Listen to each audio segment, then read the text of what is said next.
The galactic underdogs. The vast expanse of space had not been kind to humanity.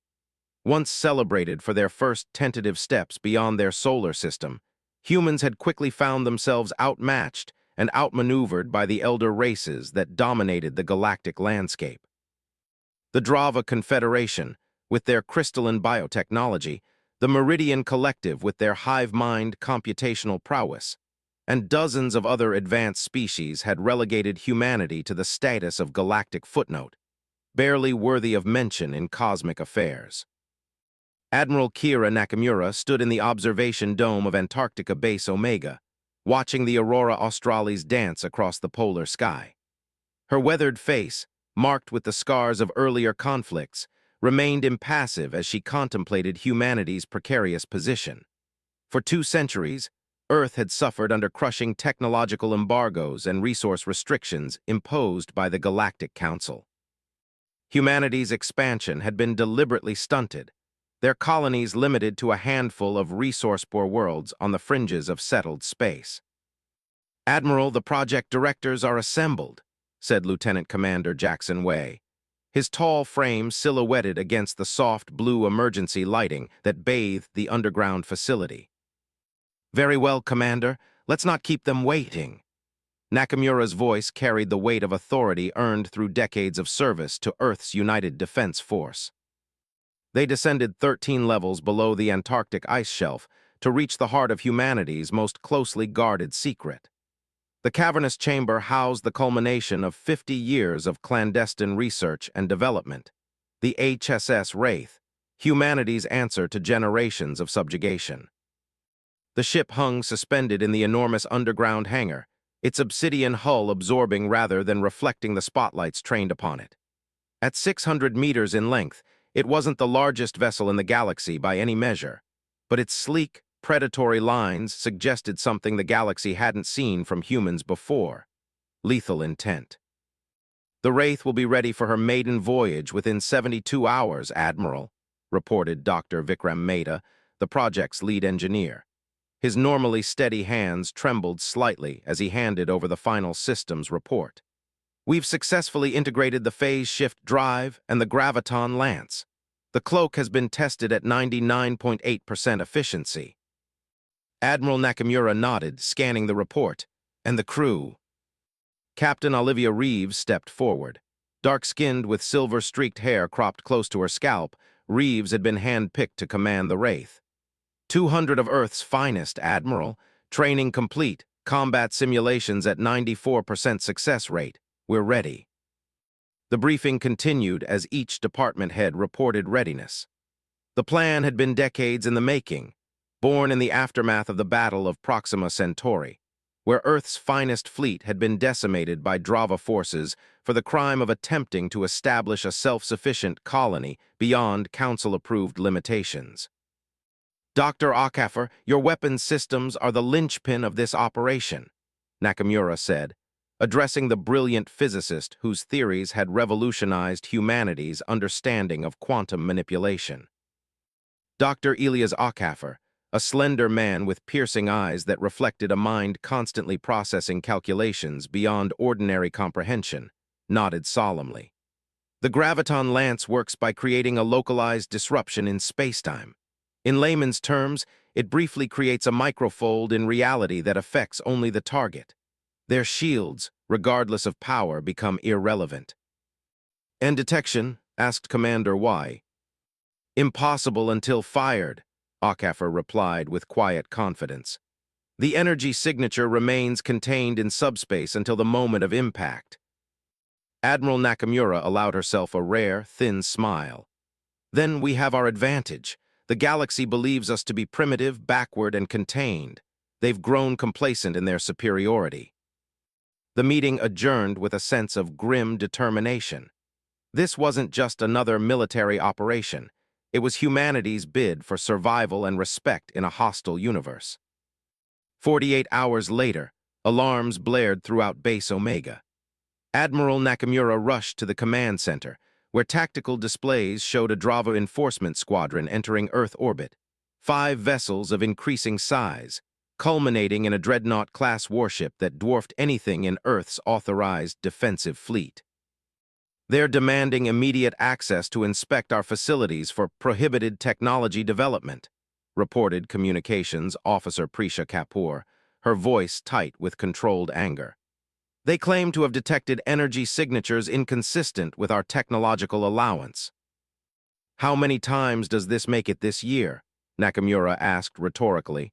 12 inspections in 8 months. They suspect something. The decision was made in seconds. Launch the Wraith now. Captain Reeves, your maiden voyage has just been accelerated.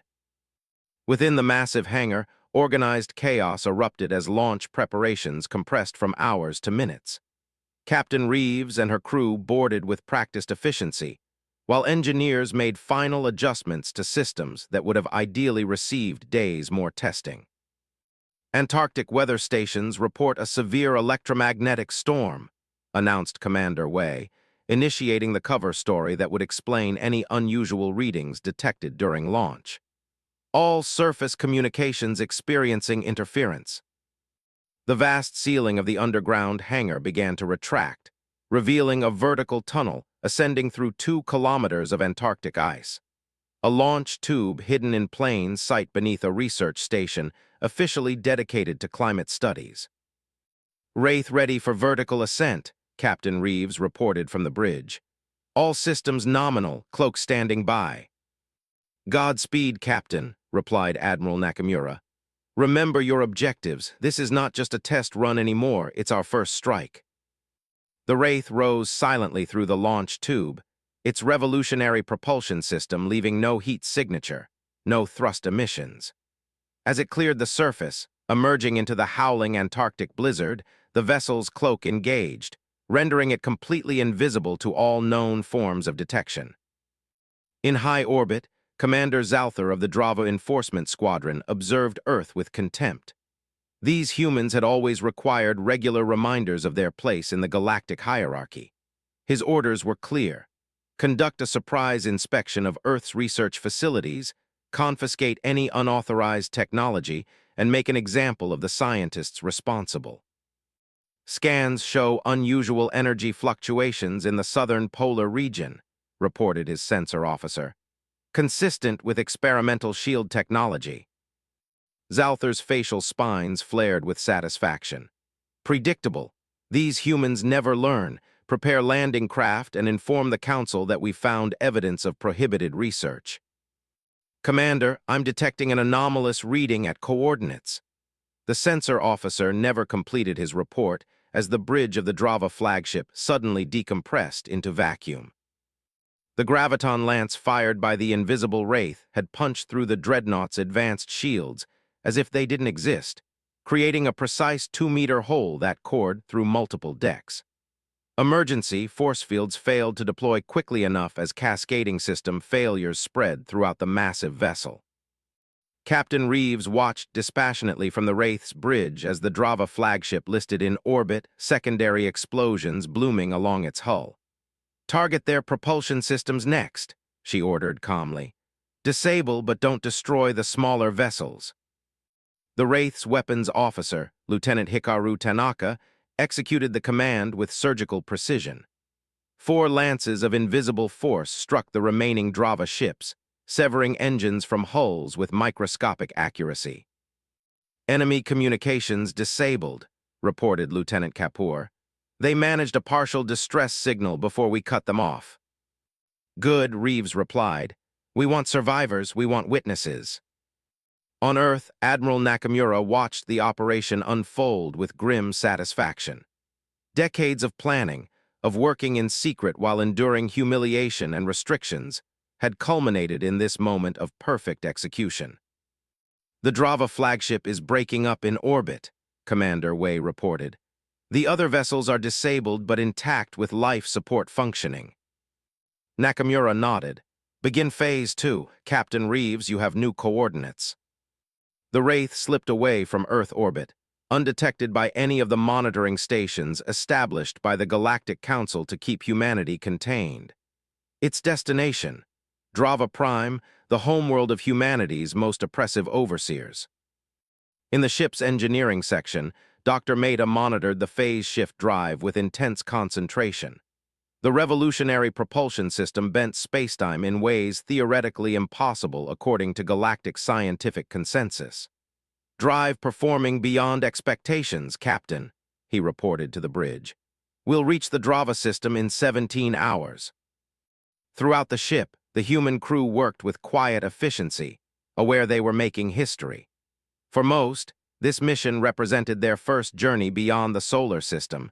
Such travel had been restricted to only the most privileged humans for generations. Captain Reeves called a meeting of her senior staff 6 hours into their journey. "Once we reach Drava Prime, we'll have a narrow window before they realize what's happening. Our objectives are clear: neutralize their orbital defense grid, destroy their military shipyards, and demonstrate our capability to strike their planetary surface." "The Council will retaliate," warned Security Chief Miguel Diaz, a veteran of Earth's limited defensive forces. "We'll be painting a target on Earth."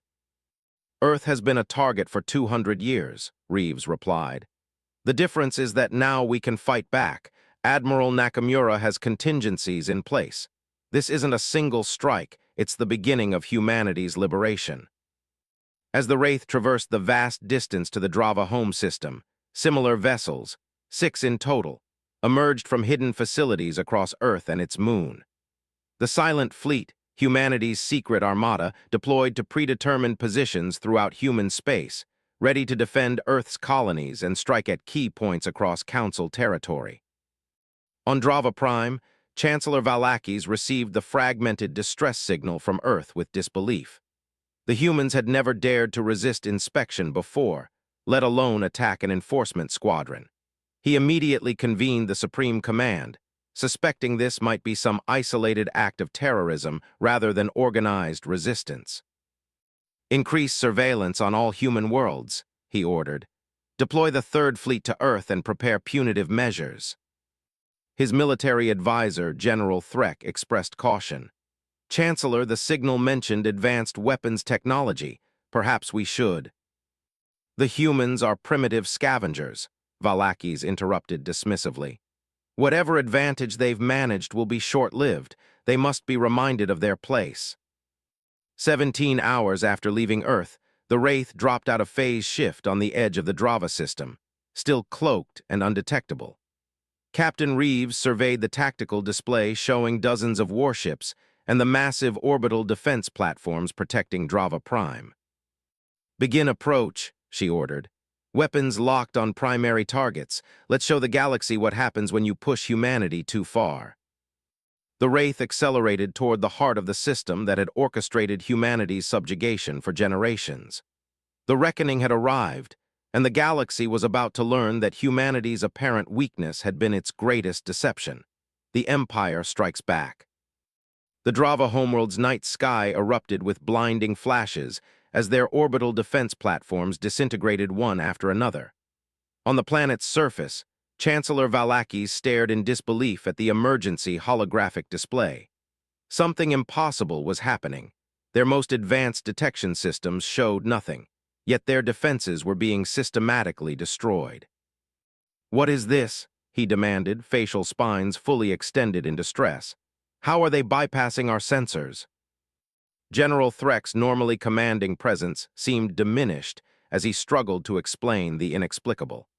"The weapon's signatures match nothing in our database. Whatever is attacking us remains completely invisible to all detection methods." The Wraith glided silently through Drava Prime's orbital defenses, Captain Reeves directing each devastating strike with clinical precision. Lieutenant Tanaka's hands moved with practiced efficiency across the weapon's console, the graviton lance cutting through the most advanced shielding technology in the galaxy as if it were merely an inconvenience. "Military shipyards targeted and locked," Tanaka reported. "Firing solution ready." "Fire at will," Reeves commanded, her voice steady despite the historic gravity of the moment.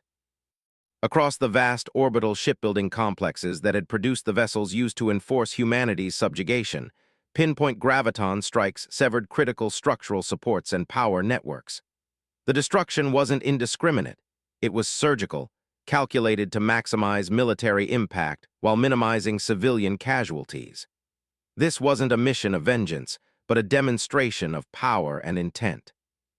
Planetary defense grid neutralized, reported Lieutenant Commander Nadine Okoro, the Wraith's tactical officer. 87% of military shipbuilding capacity destroyed. Their planetary shield generators are attempting to activate. Target the shield generators, Reeves ordered. Then prepare the message package for transmission on all Drava frequencies. As the shield generators were systematically disabled, Dr. Elias Ockhaffer entered the bridge, his expression solemn. Captain, the quantum beacon is ready for deployment. Once activated, it will prevent phase-shifting technology from functioning within this system for approximately 72 hours. Reeves nodded. Deploy the beacon. Let's make sure they can't follow us when we leave. A small probe launched from the Wraith, taking position near Drava Prime's largest moon. Once activated, it began emitting quantum distortions that would make any attempt at phase-shift travel suicidal within the system's boundaries, effectively trapping the Drava fleet while allowing the Wraith to escape before the effect fully manifested. Open channels, Reeves commanded. Let's make sure they understand exactly what's happening. Throughout the Drava capital city, communication systems suddenly activated, projecting an unexpected transmission. The face of Captain Olivia Reeves appeared on countless screens, her expression resolute. People of Drava, I am Captain Olivia Reeves of the human starship Wraith. For 2 centuries, your Confederation has participated in the subjugation of humanity, imposing restrictions that denied us our rightful place among the stars. Today, we demonstrate that your technological superiority was an illusion, one we allowed you to believe while we developed in secret. In the Chancellor's command center, Valakis watched with mounting horror as this human calmly explained how the galaxy's power dynamics had just been irrevocably altered. We have destroyed your military capabilities with a fraction of our fleet, Reeves continued. We could have targeted civilian centers. We could have rendered your world uninhabitable. Instead, we chose precision. Remember this restraint when you speak of humans in the future. The transmission ended abruptly, leaving stunned silence across the Drava homeworld. In orbit, the Wraith activated its phase-shift drive, disappearing moments before the quantum beacon's field fully established. On the bridge, Captain Reeves turned to her communications officer. Lieutenant Kapoor, send word to Earth. Operation Eclipse successful, returning to rendezvous coordinates. Meanwhile, across the galaxy, similar strikes were being executed with devastating efficiency. The HSS Phantom struck the Meridian Central Data Hub, severing their collective consciousness temporarily and implanting subtle corruptions that would take years to identify and purge. The HSS Spectre neutralized the Galactic Council's enforcement fleet gathering to punish Earth, ambushing them at their staging area before they could even depart. In just 36 hours, humanity had transformed from subjugated species to galactic power, demonstrating capabilities that shocked and terrified the elder races.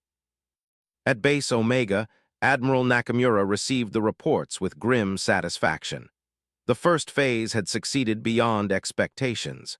Now came the more challenging part, consolidating their position before the inevitable counterattack. The Council is convening an emergency session, reported Commander Wei.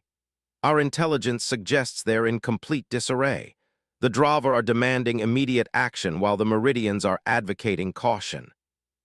And the Tellurian Accord? Nakamura asked, referring to the loosely affiliated neutral species that had occasionally shown sympathy for humanity's plight. They're requesting direct communication with Earth leadership. It seems our demonstration has attracted potential allies. Admiral Nakamura allowed herself a moment to appreciate the irony. For centuries, humanity had begged for fair treatment, for the right to develop without arbitrary restrictions. They had been ignored, dismissed, and oppressed. Now, with the galaxy's power structure in chaos, those same voices were suddenly eager to negotiate. Inform the President that diplomatic channels should be opened with the Tellurians, she directed. But make it clear that any negotiations happen on our terms, on our territory. 3 days after the synchronized strikes, humanity's leaders gathered at the newly revealed orbital facility above Mars, a massive military installation that had been constructed in segments over decades, hidden beneath the guise of mining operations. President Alina Chen addressed the assembled military and scientific leadership, her weathered face resolute. "What we have accomplished is nothing short of miraculous," she began. "Through perseverance, ingenuity, and absolute secrecy, humanity has reclaimed its destiny. The galaxy now knows our true capabilities, but they have yet to understand our full strength." Intelligence reports projected on massive screens showed the chaos engulfing the Galactic Council. The Drava Confederation, humiliated and militarily crippled, had formed an emergency alliance with the Meridian Collective. Combined, they still possessed formidable military power, but their confidence had been shattered. "Our sources indicate they're planning a massive retaliatory strike," continued President Chen. "Despite our demonstration, they believe our technology must have limitations, that we cannot possibly have enough advanced vessels to defend all our territories simultaneously." Admiral Nakamura stepped forward. "They're partially correct. While we have 12 completed vessels with phase shift capability, our production capacity remains limited. A coordinated attack across multiple fronts would stretch our defenses." "Then we must prevent such coordination," Dr. Ockhaffer interjected. "My team has developed what we call quantum communication disruptors. Once deployed, they'll prevent faster-than-light communications within affected regions, forcing enemy fleets to rely on light-speed transmissions or physical messengers." The strategy took shape. Humanity would fight asymmetrically, using their technological edge to disrupt enemy coordination while striking at key logistical targets. In the Meridian Assembly, Fleet Commander Voctor of the Drava addressed the gathered representatives of both civilizations. His normally immaculate uniform was disheveled, reflecting the chaos of the past days. "The humans have revealed themselves as an existential threat," he declared. "Their technology violates fundamental principles of physics as we understand them. If left unchecked, they will dominate the galaxy within a decade." The Meridian Prime consciousness, manifested through a crystalline avatar, pulsed with blue-green light as it responded. "Our analysis suggests their phase shift technology requires enormous energy. They cannot have many such vessels. A simultaneous attack across all human territories will overwhelm their defenses." The combined fleet assembled quickly, over 300 capital ships and their escorts, divided into 5 battle groups targeting Earth, Mars, and humanity's limited colony worlds. It was the largest military force assembled in centuries, a desperate attempt to crush humanity's unexpected rise before it could fully establish itself. What neither the Drava nor the Meridians realized was that humanity had anticipated exactly this response. As their fleets departed, Admiral Nakamura's intelligence network tracked every movement through covert operatives and hidden sensor buoys strategically placed years earlier. "They've taken the bait," she informed the War Council. "Commander Voctor is personally leading the Earth Strike Force, 120 vessels on direct approach to the solar system." Captain Reeves, recently promoted to fleet commander following the Wraith's success at Drava Prime, studied the tactical projections. "Their formation suggests they expect us to engage at the system's edge. They're prepared for conventional defense and for our phase shift technology." "Then we'll give them something completely unexpected," Admiral Nakamura replied. "Dr. Mehta is the Jupiter array operational." Dr. Vikram Mehta nodded with quiet confidence. "Fully charged and calibrated, Admiral, we can trigger a controlled gravitational cascade throughout Jupiter's orbit. Anything within the specified parameters will experience temporal dilation and spatial compression." The plan was audacious, exploiting the gas giant's massive gravitational field through technology that the Council races hadn't even theorized was possible. Rather than engaging the enemy fleet directly, humanity would turn Jupiter itself into a weapon. As the combined Drava-Meridian fleet approached the solar system, Commander Voctor felt confident in their overwhelming numerical advantage. His ships moved in tight formation, their overlapping defensive fields designed to counter the graviton weapons that had proven so devastating at Drava Prime. "Any sign of human vessels?" he demanded, his eyes fixed on the tactical display. "Nothing, Commander," replied his sensor officer. "Our advanced detection grid shows clean readings throughout the approach vector." Voctor's facial spines relaxed slightly. Perhaps the humans had overextended themselves in their initial strikes. Perhaps their miraculous technology had limitations after all. "Maintain formation and proceed to Jupiter orbit," he ordered. "We'll establish our forward base there before the final approach to Earth." As the massive fleet entered Jupiter's orbital plane, humanity sprung its trap.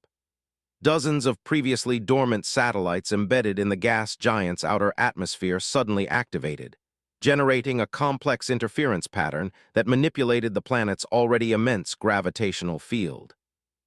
The effect was immediate and catastrophic for the invading fleet. Ships at the formation's edge found themselves suddenly accelerated to impossible velocities, tearing apart under forces their inertial dampeners couldn't possibly counteract. Vessels near the formation's center experienced the opposite effect. Time itself seemed to slow, leaving them paralyzed and vulnerable. From the shadows of Jupiter's moons, the 7 vessels of humanity's phase-shift-capable fleet emerged, their weapons targeting the disoriented enemy with devastating precision. The Wraith led the assault, Captain Reeves directing her battle group with the same calculated efficiency she had demonstrated at Drava Prime. "Focus fire on their command vessels," she ordered. "Don't waste energy on ships caught in the temporal distortion. They're already neutralized." Commander Voctor's flagship struggled against the incomprehensible forces warping space around it. Internal systems failed as gravitational shear tore through protective fields designed to withstand conventional weapons fire. "What is happening?" he demanded as artificial gravity fluctuated wildly throughout the vessel. "How are they doing this?" No one on his command staff had answers. This defied everything they understood about physical laws and technological limitations. Somehow, these humans, these primitives they had contained and dismissed for centuries, had developed capabilities beyond anything the elder races had imagined possible. From her command center on Mars, Admiral Nakamura watched the battle unfold. Of the 120 ships that had entered Jupiter's orbit, nearly 80 were already destroyed or disabled. The remainder were attempting a desperate retreat, their formation shattered and their confidence broken. "Signal the fleet," she ordered. "Allow Commander Voctor's flagship to escape. Make sure their sensors record everything." The human vessels broke off their attack, permitting a handful of enemy ships, including Voctor's damaged command vessel, to limp away from the carnage. Like the strike at Drava Prime, this wasn't just a military victory. It was a message that would echo across the galaxy. As reports of the devastating defeat reached the other battle groups, the combined offensive collapsed. The Meridian contingent immediately withdrew to protect their core systems, while the remaining Drava forces scattered, their command structure in disarray. 2 weeks later, representatives from every major galactic power gathered at Earth's newly revealed orbital diplomatic station. The terms presented by humanity were non-negotiable: immediate recognition of full sovereignty, unrestricted development rights, and reparations for centuries of imposed limitations. President Chen addressed the assembled dignitaries, her expression resolute. "For generations, we asked for nothing more than equality and respect. We were denied. We learned, adapted, and overcame in secret. Now we offer you a choice: accept us as equals in this new galactic order or face extinction." The galaxy, faced with humanity's demonstrated power, chose wisely. The Treaty of Sol was signed, officially ending humanity's subjugation and establishing them as a premier power in galactic affairs. As the diplomatic proceedings concluded, Admiral Nakamura and Captain Reeves stood in the observation dome of the station, gazing down at the blue-green planet that had nurtured humanity through its darkest hours. "Do you think they understand yet?" Reeves asked quietly. "Do they grasp what pushed us to this point?" Admiral Nakamura's weathered face remained impassive. They're beginning to. Fear is a powerful teacher, but respect, true respect, will take time. Below them, Earth continued its eternal rotation, its people finally free to claim their destiny among the stars. Humanity had risen from the shadows, and the galaxy would never be the same.